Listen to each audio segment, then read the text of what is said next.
family, you tapped into the DOA TBM. Don't forget to like, share, and subscribe for more content and updates. Shit! My fellow Jamaicans, me come for drink milk, but be there cocoa. It is abundantly clear to me that there are people who live foreign and identify as Jamaicans, but you don't have one of these. And while you're entitled to your opinion, one is a set a rascal does. So let me set the record straight. Number one, Jamaica is not an African nation. It's not a black country. We identify as an ethnically diverse society. People, please just stop it. Out of many, one people, Jamaicans. We do not hyphenate and we do not encourage separation by race. Number two, this one's mine. This is my granny one. This one is my mom's. And this is grandpa. Yeah, it's hardcover. Grandpa died a long time ago.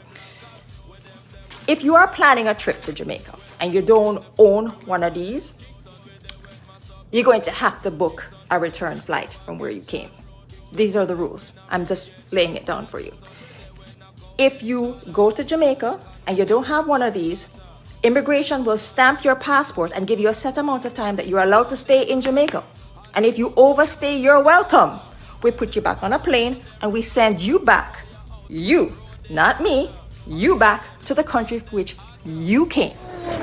Peace, family. So we was asked to check out this clip, and this is definitely one that we find somewhat jarring. I mean, I know a lot of people have mixed views on it, excuse the pun, but here we see an Oriental lady speaking quite boldly on the fact that she's Jamaican and stating that Jamaica does not belong to black people or African people in that kind of sense, and saying that, you know, it's for everybody. And I always think it's quite interesting that when it comes to quote unquote stuff that's associated with black people, oftentimes you always get everybody that wants to make it open and inclusive and for them. But when they want to have their own sort of separate things, then that's fine. They can have their own separate stuff. So let's look into it, because I know a lot of people, especially coming from a Jamaican background, they'll be familiar that there are Chinese people out there. I mean, I've been out there myself and I've seen them. Some of them, just like this lady in question, very good with the accent, have assimilated and lived there over a number of time. I mean, when we're looking at their citizenship, I don't think none of us will look at them to say they're not citizens of that land. But when we're talking about things from I guess a genealogical standpoint, I do believe that indigenous black people across the world share the same DNA or similar DNA, more so than they do with others and other groups. So, you know, she might be living there, but there's reasons to how she probably got there.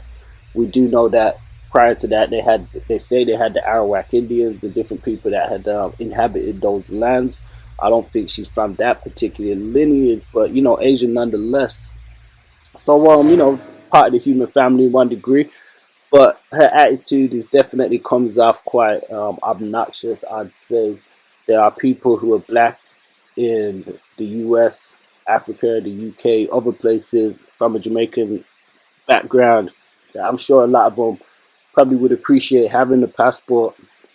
So her kind of flaunting that passport is more of a state thing to me. It doesn't actually say anything about the land inherently or the people and the culture and stuff like that.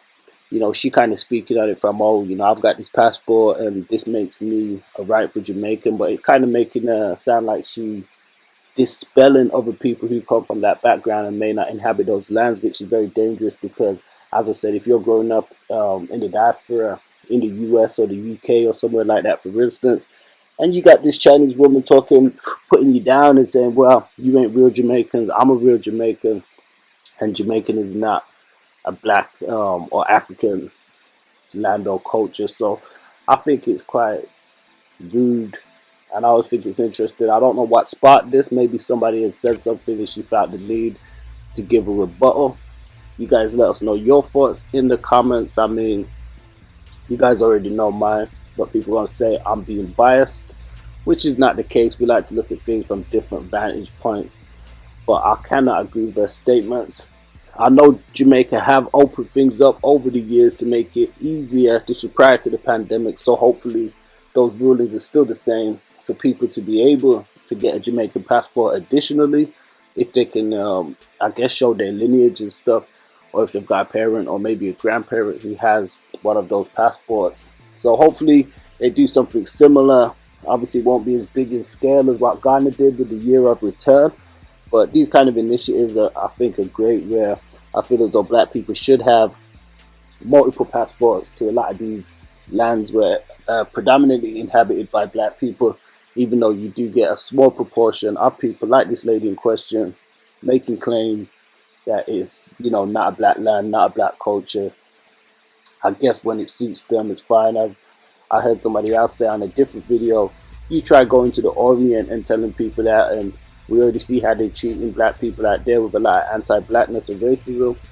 So let us know you guys' thoughts in the comments. We're going to be back this week with some more videos.